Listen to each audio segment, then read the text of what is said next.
Hello, everybody, and welcome to Sake Revolution. This is America's very first sake podcast, and I am one of your hosts, John Puma from the Sake Notes, also the administrator and founder of the Internet Sake Discord, and my pronouns are he/him. And I am your host, Timothy Sullivan. I'm a sake samurai, I'm a sake educator, as well as the founder of the Urban Sake website. And every week, John and I will be here tasting and chatting about all things sake and doing our best to make it fun and easy to understand. Mm-hmm. John, we say every week that we are America's first sake podcast, but I'm sure you've heard that there are other sake podcasts out there in the world. I have heard this. Are you a listener to some of them? I am familiar with a few of them, actually. Yes, I am. Yeah. I thought it might be fun if we networked a little bit and connected to some of the other sake podcasts. What do you think about that? You're inviting the competition on our show? There is no competition here. I know. We're one big happy podcasting family. Yes, and because we're the only U.S. podcast, we have to reach outside of the U.S., and we have a very special guest with us today to kick off our series on the sake podcasts of the world. And we're going to start by welcoming Alex from Sugidama Blog. Alex is a London-based sake blogger, podcaster, sake judge, and a sake advocate. He's been the publisher of the Sugidama Blog website since 2018 and the host of the Sugidama Podcast since July 2020. He's an international kikizakeshi, and he views his mission as expanding the awareness of Japanese sake among as many people as possible and helping to grow the community of sake lovers around the world. So without further ado, I want to welcome Alex from Sugidama Blog to the podcast. Alex, thank you for joining us. How are you doing? Hi, team. Hi, John. Yeah, I'm doing well. Thanks a lot for having me on your podcast. I'm your dedicated listener. Listen to every episode. So, yeah, it's a big honor for me. Yeah. It seems like to July 2020, you started up just a few months after we did. Yeah, I know that you started obviously earlier because I remember you were talking about it, saying, oh yeah, we started recording and then you decided, okay, we have to re-record it. And I remember that. And I've got it. I was at the same situation because it was a lockdown. So I've got some more time. And I was thinking, okay, probably I was thinking about doing podcasts for several months before that. And obviously for me, it was a bit difficult because English is not my first language. And I always felt a bit like, oh, should I start doing podcasts in the language which probably, not mine. And then when it was a lockdown, I was thinking, okay, yeah, I'll do that. And I think it took me 2 months to record the first episode because I was editing it, recording, re-recording, giving to listen to my wife, and she's saying, "Oh yeah, you sound boring. Oh, you sound is not good," something like that. But yeah, it's finally I got the first episode. I remember in July 2020. Yeah. Mm-mm.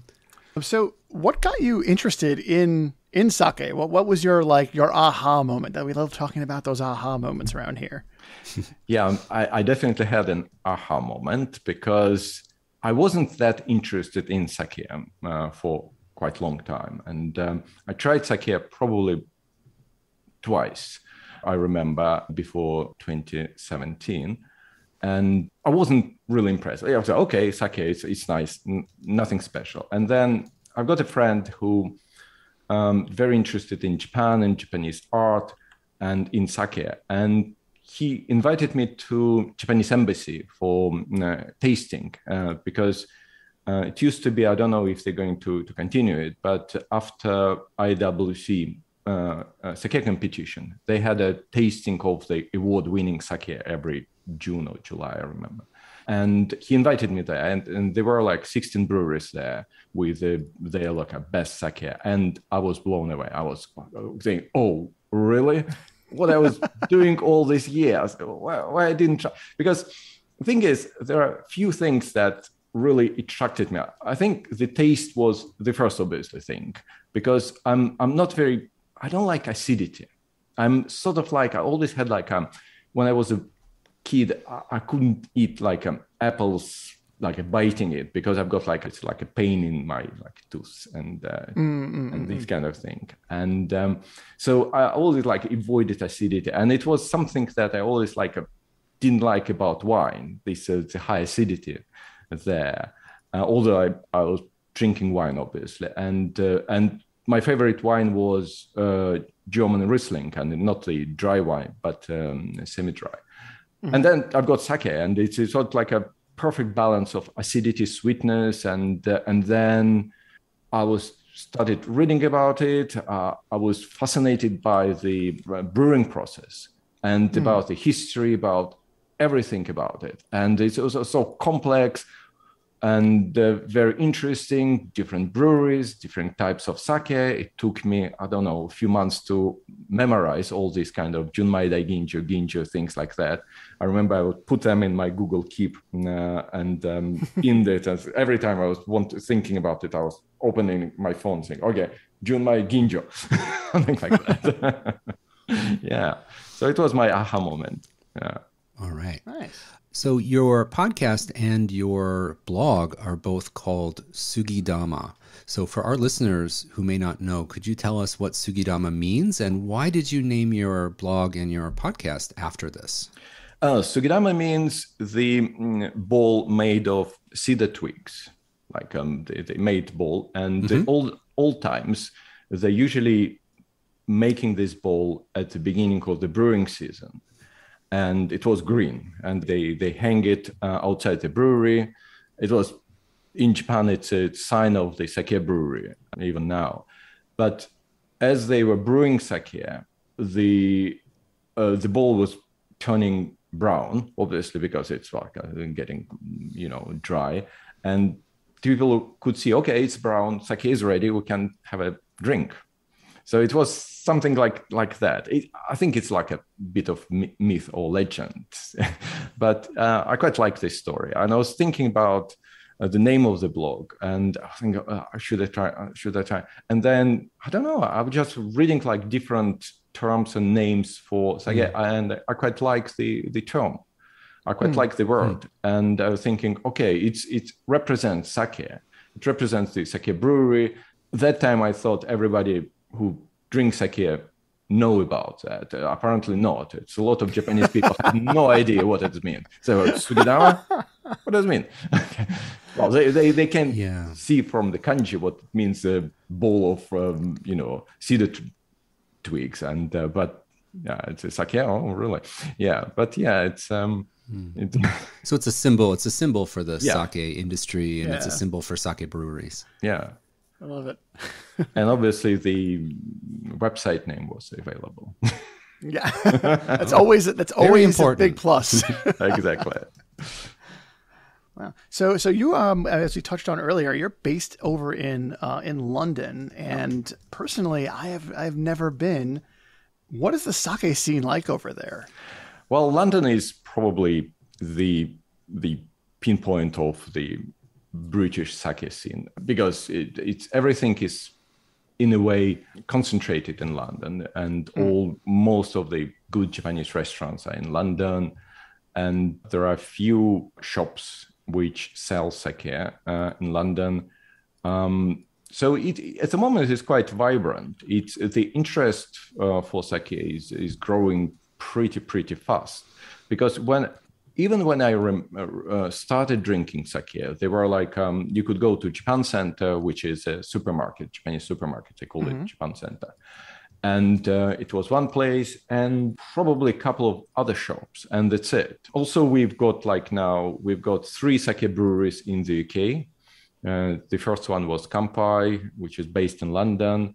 Then there is a Dojima brewery, which is based in Cambridgeshire. And it's set up by Kampai. Is set up by quite nice British couple, quite geeky, and it's amazing brewery. And Dojima is set up by the Japanese company. I think the owner, Japanese owner, I'm not sure, but I think he's from sake brewing family, but because he's not the eldest son, so he's not an owner of the brewery, but he set up some other brewery and opened Dojima in a very nice place, apparently. I've never been there because they opened just before COVID in a way, probably a year before or months before, and so I never had the opportunity to go, so I probably should go. And there is another one, sparkling brewery, which is... I think I'd heard about that recently. Yeah, they won the award at IWC this time. They've got, I think, commended, and they just started in July last year. Yeah, you did an interview with them. One of your episodes, you met with the Sparkling Sake Brewery. Yeah, with Naoki and Tracy. Yeah, Naoki is a brewer and owner, and Tracy, she in charge of marketing and promotion. And that was a really, really nice interview. Well, thank you. It sounds like it's a growing scene over there, which is what we like to see. It's kind of like similar to what's going on here, and that's great. We always want to see more people experiencing sake, so that's really great news. Yeah, exactly. And obviously people very often look at the United States in this regard, because United States is well ahead Europe in terms of sake. It's quite a lot of breweries, and I think the market is bigger, and you see more brands there. So yeah, it's a great sort of example for Europe. And because I was talking to one of my guests yesterday, I was recording, and I asked her about the sake scene outside the UK, and she said, yeah, it's getting much better now. There are brewery in France, there are 2 breweries in Spain, and in Germany they getting more sake, and it's very good news.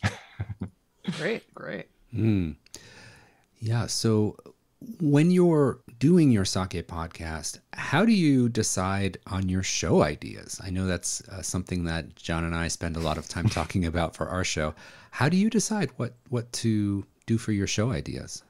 I think at the beginning, I was just wanted to go through like very educational, because I think my idea of podcast was to let people who, for example, never tried sake and thinking about trying it, or probably tried it a couple of times at a restaurant, but have no idea about what it is. And they probably liked it, but they feel a bit scared to go to the store, wine shop and buy sake, because they have no idea what it is. And so it was, I think, my main focus. And when I started, I was probably my first episode was about sake myths and misconceptions, because it's very often you talk to people and they say, oh, it's not spirit, really? Or something, and because it's clear, it's drunk from very small cups, and it's obviously you've got this kind of impression. Or it's rice wine, and you say, it's called rice wine even by Japanese people, but it's not really wine, and things like that. And and then I was talking to a friend of mine who started listening to my podcast, and he said, oh, you give so much information in one episode. It's a bit difficult, because he wasn't into sake. And he said, it's very interesting, but it's very difficult to digest, because it's too much information. So I decided, okay, I'll do like sake focus series, or focusing on like a nigori or namazaki, this kind of ginjo, these kind of things. And so I did 2 seasons, and then I decided to talk about in this season about the evolution of sake brewing in Japan, going from probably as far back as possible, and trying to do like episode on like sake during Nara period, like Asian Japan, sake during Muromachi period and Sengoku Jidai, and then sake in Edo, and sake is in modern times, these kind of things. So I was trying to think of what people could be interested and what I would be interested to listen, to hear. Because sometimes you think, oh yeah, it's a very interesting topic, and you start researching it and think, okay, probably other people are interested in it. And also in terms of, I'm trying to balance it with me talking all the episode, which is usually short episodes, it's under half an hour, because it's very difficult to listen to one person talking. And so mix it with interviews, having like ideally half of episodes of interviews, half of episodes me talking. So you go back and forth between like solo Yeah. educational episodes and then kind of interviews with different sake Yeah, people. exactly. Yeah, that makes sense. Yeah. Do you have a favorite episode? I know this is a hard question, but you probably have several. But if you think about like an episode that you really are really proud of, which one comes to mind? I think the interviews, I'm quite happy about the interviews, because all of them were very interesting. It was talking to amazing people who are very, very dedicated and very enthusiastic about sake. I was talking to Akemi about koji, and she like certified koji specialist, and she was talking about koji like it's your, some people talk about cats and pets, and she was talking about koji in this way, and it was so fascinating. And I was talking to Erica, and she opened the sake bar in London just before COVID. She opened it like a December 2019. And it was like a couple of months after that, a few months after that, it was a lockdown. And they managed to get through, and it's still around, and it's very good sake bar, and so the only sake bar in London, actually. So it was very interesting, and it's so many people, and I think it's the most interesting thing to talk about. I think my most popular episodes by statistic is the interviews. I think like I did the interview with Indy Travis, who owner of London Sake. It's an online store, and it's very, very popular. And I did the interview with Oliver, who is the owner of Tango Sake. It's again an importing company, and it was also very, very popular. So it's quite good things. Yeah, quite like these episodes. Well, on the education side of things, you mentioned a moment ago the emergence of sake, one of the kind of the history series that you've started recently. And I was curious, how do you research all that information? Because that's really hard to come by. Sake history is very deep, and if you don't read ancient Japanese texts, it's hard sometimes to research. So what has your process been for educating yourself on these topics that you talk about? It's a very painful process. Yes, it's painful. Yeah, very painful, because the information in English is very, very limited. So I've got some kind of concept what was going on, and there is some sort of like big thing about what was going on in sake, how it was developing. And then I was trying to find there is some information which looks like a machine translation from Japanese corpus. It's like from Japanese texts. So I was looking at it, and you sort of understand, okay, it's probably not very well translated, but you can understand what it is about. And I was using some Google Translate in some cases when I was trying to get something. Yeah, it was very difficult. And I think obviously every time I was doing this episode, thinking, who am I to do that? Because I don't speak Japanese. I'm studying Japanese, but it's still at the level that I look at the kanji text written in kanji, and I feel very, very uncomfortable because I can't read it. It takes time to read it, and obviously it's very sort of like simple kanji text, and even like our NHK Web News Easy makes it difficult for me to read, and which is simplified Japanese news for like beginners. But on the other hand, I always like history. I always like this. I think history was my favorite subject in school. And so I find it very interesting to do and to do this research and think, okay, I'll do the next time the series with probably a bit more information when I probably can read Japanese. So I don't know. Yeah.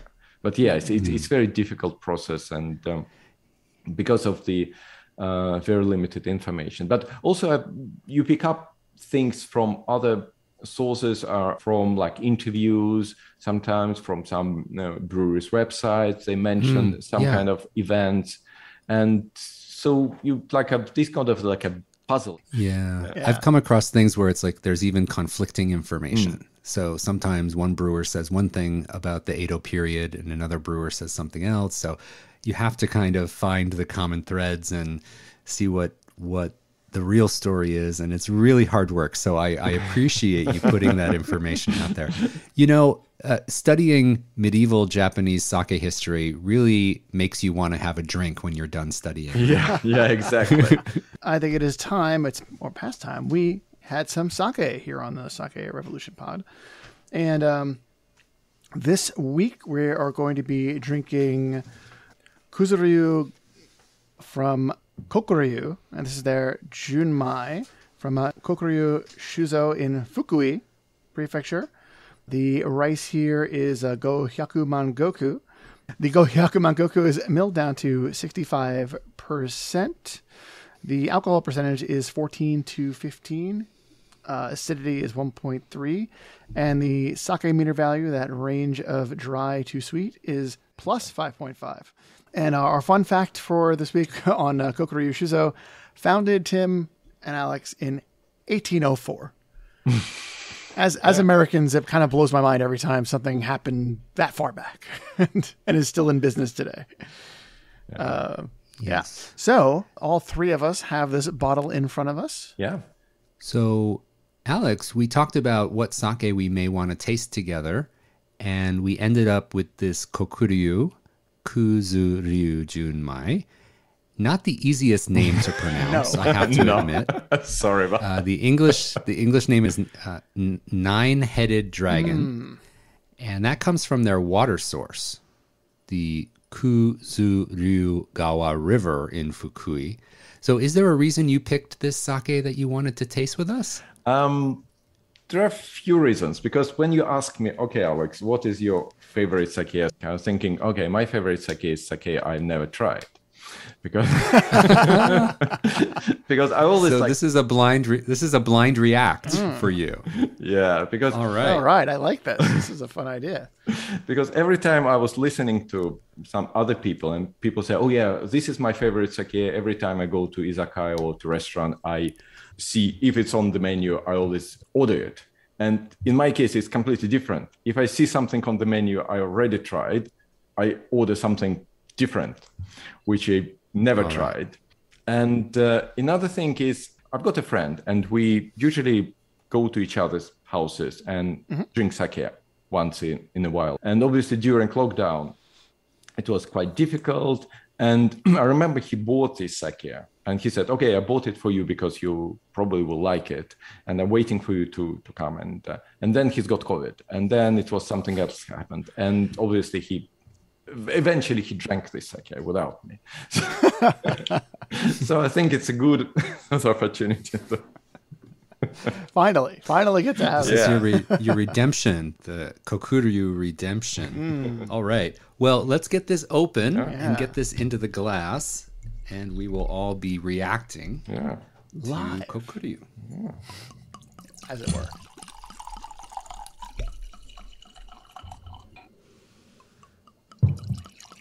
All right. So again, this is a Junmai sake, and let's go ahead and look at it in the glass.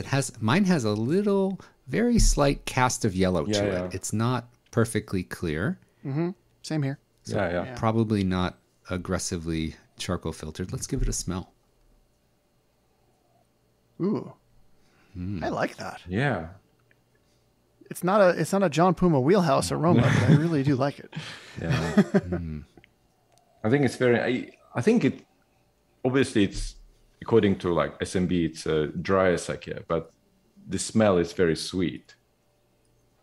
I agree. It has almost like a cotton candy smell to it. It's really interesting and some depth, a little bit of impression of sweetness in the aroma. Mm-hmm. Got like some fruit, but like these kind of ripened fruits, like a plums or. Yes, I agree completely. Yeah.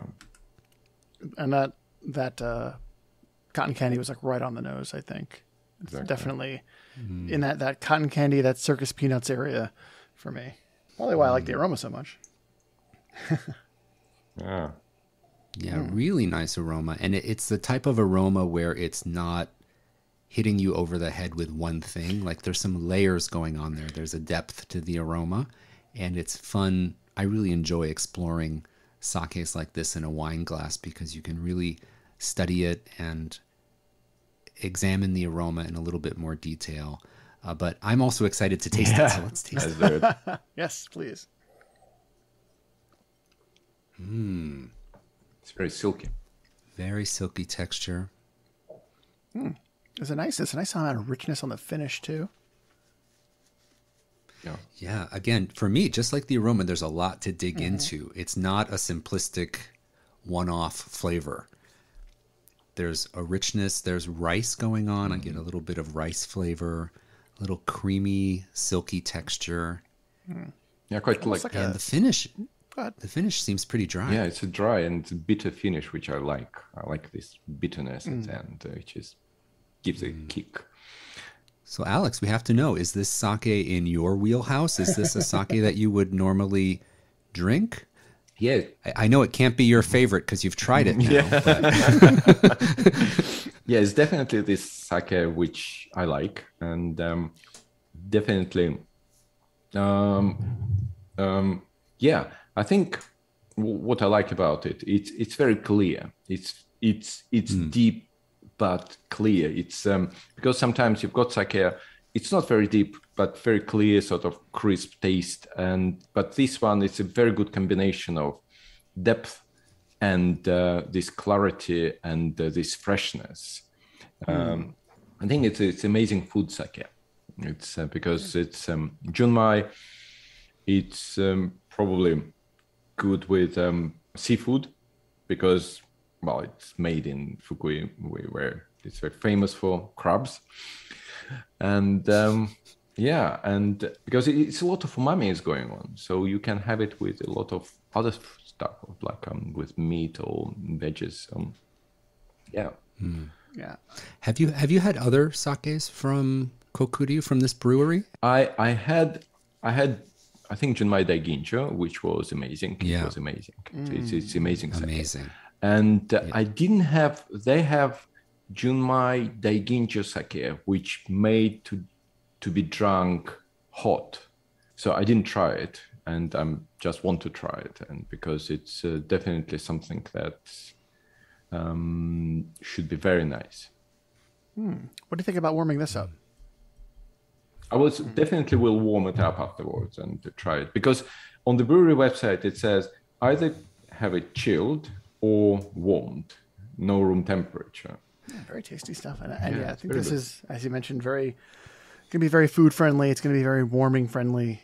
I think there's a lot of like notes here that are going to be really in favor of that style. Yeah.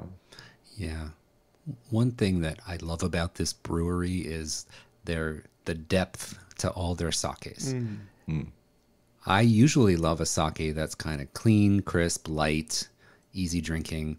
And this type of sake has a little bit more going on. There's more to dig into, lots of layers. And I imagine the flavors change dramatically when you warm it up or chill it down. And that type of exploration with sake for me is really, really fun. So that's one of the things I love about this brewery.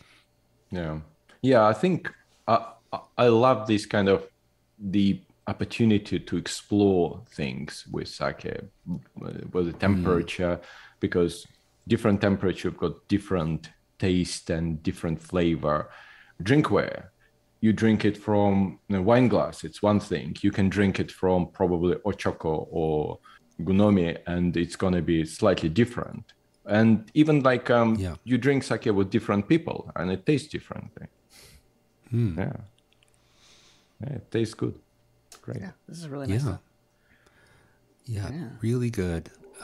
John, do you have any ideas for food pairing with this, our new Junmai friend here? I think this can go with anything. I mean, it's got that depth, right? I feel like I can have this with heavy meat dishes. I can have this with something a little bit lighter. And it's going to be present no matter what. It's not going to be fighting anything. It's going to be having a good, having a nice, it's going to find its place, I think.